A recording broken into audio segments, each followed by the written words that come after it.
Class में बताया था ना कि अगर ये तुम हो और यहाँ पे ये टेररिस्ट खड़ा है तो तुम इसको कैसे मारोगे। अगर तुम्हारे पास एक बंदूक है, 3 बंदूक है, मतलब एक 500 मीटर की, एक 100 मीटर की, एक 50 मीटर की, तो तुम 500 से मारोगे क्योंकि तुमने यहाँ पे 60 डिग्री का एंगल लिया है, 60 डिग्री का, और यहाँ पे 90 है, तो ये तुम्हारा जो है राइट एंगल ट्रायंगल बन गया। तो राइट एंगल ट्रायंगल पे अगर हम लोग इस लाइन की बेस अगर ए मानेंगे बेस को, और ये जो हाइपोटेन्यूज है अगर 2a हो जाएगा, तो हमारी जो लेंथ है वो 400 मीटर हो जाएगी, जो यहाँ लिखा है। तो हम लोग सीधे तुम जो है 500 मीटर की गन उठाओगे, ठोकोगे, ये खत्म। अब मैं समझाऊंगा इस वीडियो में कि ये जो 60 डिग्री पे हम लोग ने देखा तो ये ए था और ये 2a, तो ये 2a आया कहाँ से, मतलब इसका मतलब ये कहाँ से आ गया, बस ये जानना है। ठीक है, अभी बने रहना। अब हम लोग पढ़ेंगे ये स्टैंडर्ड एंगल्स के ट्रिग्नोमेट्रिक रेशियोज़। तो अब जो स्टैंडर्ड एंगल्स में आता है हमारा 0 डिग्री, फिर आता है 30 डिग्री, फिर आता है 45 डिग्री, फिर आता है 60 डिग्री, फिर आता है 90 डिग्री। अब इनको हम लोग फाउंड कैसे करेंगे, इनका ट्रिग्नोमेट्रिक रेशियो हम लोग कैसे फाउंड करेंगे, अब हम ये बताएंगे इसमें। ठीक है, ये ट्रिग्नोमेट्रिक रेशियो कहाँ से आएगा, तो इसको आने के लिए देखो पहले अब हम बताएंगे तुमको 60 और 30 का। अब देखो मानो कि ये साइड जो है ए है, ये भी ए है, ये भी ए है, तो ये तुम्हारा जो ट्रायंगल है ये बन गया इक्विलैटरल ट्रायंगल। इसको मान लो ए बी सी, तो ट्रायंगल ए बी सी। आपने इस ट्रायंगल को 2 इक्वल पार्ट में डिवाइड कर दिया, ये इसका परपेंडिकुलर है, मान लो डी पॉइंट पे, ये था इक्विलैटरल ट्रायंगल। तो मान लो अब इसको अगर हम लोग चलो चेंज कर देते हैं हमारी मेजरमेंट्स को सिंपलिसिटी के लिए, इसको मान लेते हैं यहाँ तक का ए, तो ये अपने आप हो जाएगा 2a, क्योंकि ये जब a था तो ये भी a है, तो ये पूरा जो 2a था, और हमने बताया कि ये पूरा इक्विलैटरल ट्रायंगल है, ये भी 2a। अब हमने जान लिया कि जब ये इक्विलैटरल ट्रायंगल है तो सीधी बात है भाई, ये 60 होगा, ये पूरा भी 60 होगा, ये भी 60 होगा। जब ये 60 हो जाएगा तो ये आधे में बटा है, तो ये 30 हो जाएगा, ये भी 30 हो जाएगा, ये 30 हो गए, नो प्रॉब्लम। अब हम लोग निकालेंगे, ये 90 पे है, हम लोग यहाँ पाइथागोरस थ्योरम लगाएंगे, ये 2a था, ये a था, तो यहाँ पे हम लोग पाइथागोरस थ्योरम लगाएंगे, यहाँ लगेगा 2a का whole square equals to a का होल स्क्वायर प्लस ad का स्क्वायर। इसका हम सॉल्व करेंगे, equals to a square plus ad का square equals to 4a square minus square equals to ad का square equals to √3 dot a equals to ad।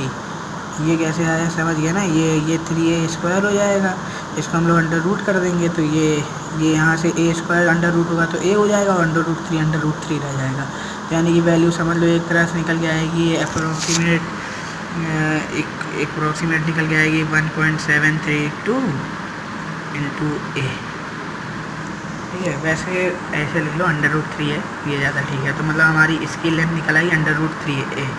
अब बस ये तुमको केवल इतने से मतलब रखना है, इधर वाला ट्रायंगल अब भूल जाओ।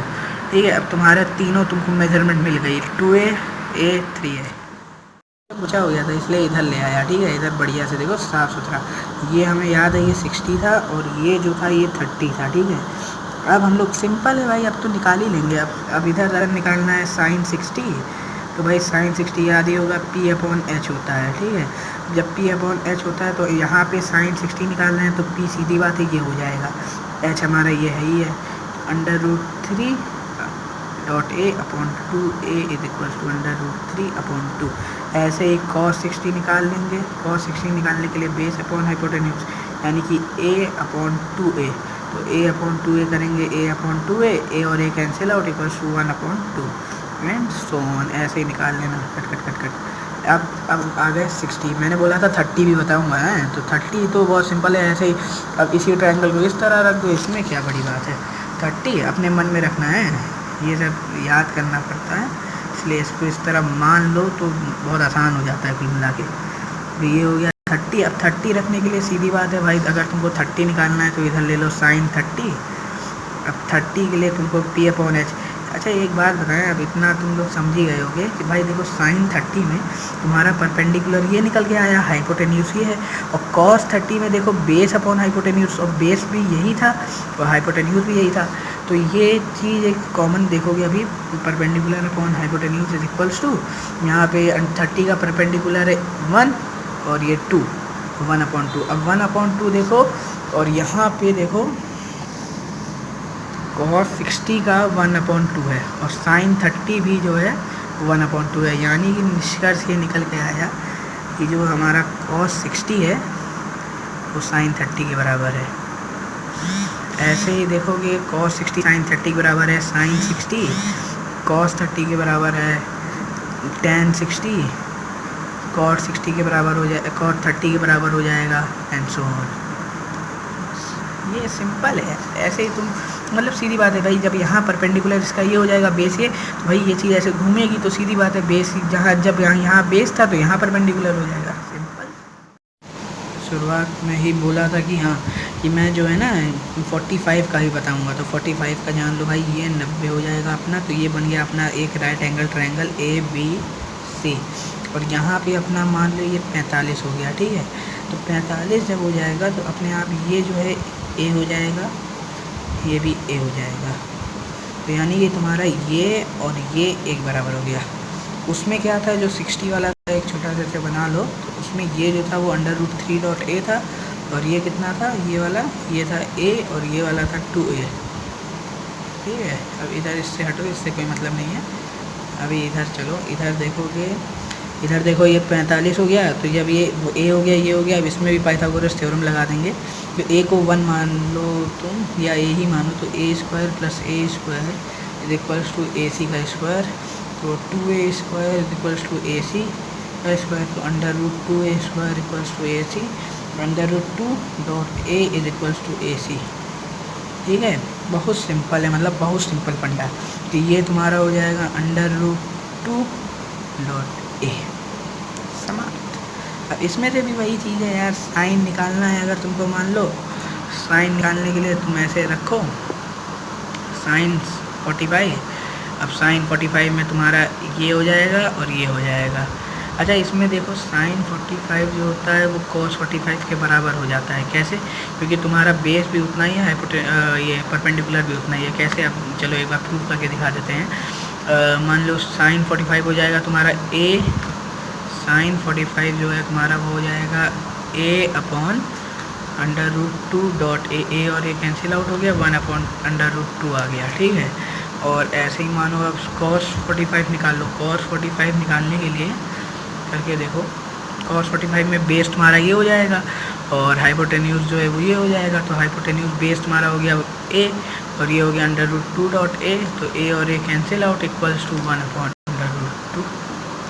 सिंपल। देखो वही चीज़ आई कि नहीं आई, देखो √1/2 1/√2, सिंपल है यार, इसमें क्या लॉजिक। ट्रिग्नोमेट्री की वीडियो नहीं देखी ना, ट्रिग्नोमेट्री का इंट्रोडक्शन टू बेसिक, तो वो भाई ज़रूर से देख लो, नहीं तो जो इसमें मैं समझाऊंगा ना वो समझ में नहीं आएगा भाई, प्लीज़ देख लो। हैं तो इसमें कुछ भी समझ में ना आया हो ना, तो नीचे जो है ना, नीचे जाना, नीचे तो वहाँ पे नीचे जाके कमेंट कर देना, फिर हम अगली वीडियो में तुमको वो समझा देंगे, ठीक है।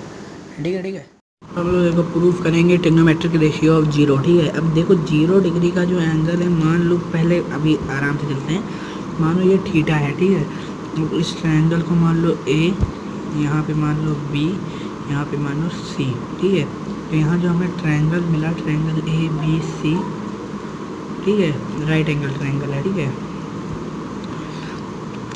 अब क्या करें, हाँ अब सीधी सी बात है, 0 डिग्री अगर ऑब्टेन करना है यहाँ पे, पहले इसको और झुकाओ थोड़ा। मान लो अगर ये थीटा जो था वो 30 डिग्री के बराबर था, तो मान लो ये 30 था तुम्हारा, ठीक है। ये जब 30 था तो ये 15 हो जाएगा, आधे पे झुका दिया हमने, ठीक है। अब जब 15 पे कर दिया और किए इसको, तो ये 7.5 हो जाएगा। फिर और करते ये इसी पे आ गया, ये हो गया हमारा ये 0 डिग्री, यहाँ पे हो गया हमारा 0 डिग्री। अब इसका सिंपल कैलकुलेशन है, अभी बता रहा हूँ, ठीक है, सुनो। देखो निकल के क्या आया, एक राइट एंगल ट्रायंगल निकल के आया, एक ऐसा राइट एंगल ट्रायंगल जिसमें ये जो है हमारा ये भाई झुकता चला गया था, तो ये और ये जो है वो सीधी बात है भाई बराबर हो जाएंगे। मान लो ये ए हो जाएगा तो ये भी ए हो जाएगा, सीधी सी बात है। लेकिन ये जो है क्योंकि ये झुकता चला गया यहाँ आ गया एकदम स्ट्रीम पॉइंट पे आ गया, तो ये सीधी बात है ये वाला 0 हो जाएगा। मतलब चाहे जो हो जाए ये यहाँ पे आके ख़त्म हो गई ये वाली लाइन, ये नीचे आई ख़त्म, ये 0 हो गई, इसलिए लाइन की लेंथ जो है 0। तो अब इसका नया ट्रायंगल जो बनेगा वो होगा कि यहाँ पे अपना हो गया एक ये एक ये एक ये, जिसमें हमारा ये है 0 डिग्री, ये 90 है, जिसमें का ये जो परपेंडिकुलर है ये 0 हो जाएगा, यहाँ से लेके यहाँ तक का, यहाँ से लेके यहाँ तक का ए हो जाएगा, ठीक है। ये भी ए के बराबर हो जाएगा, ठीक है, ये ए के बराबर हो गया। अब सिंपल है यार, अब तो निकाल ही लोगे। Sine 0 is equals to P upon H, मतलब P upon H is equals to 0 upon A. कभी भी कोई भी चीज़ का 0 अपॉन ए 0 हो जाएगा, सीधी बात है। लेकिन अब ए क्योंकि थोड़ा कॉम्प्लिकेशन करेगा तो इसको अपन लोग ले लेते हैं 1, ठीक है, 1, ठीक है।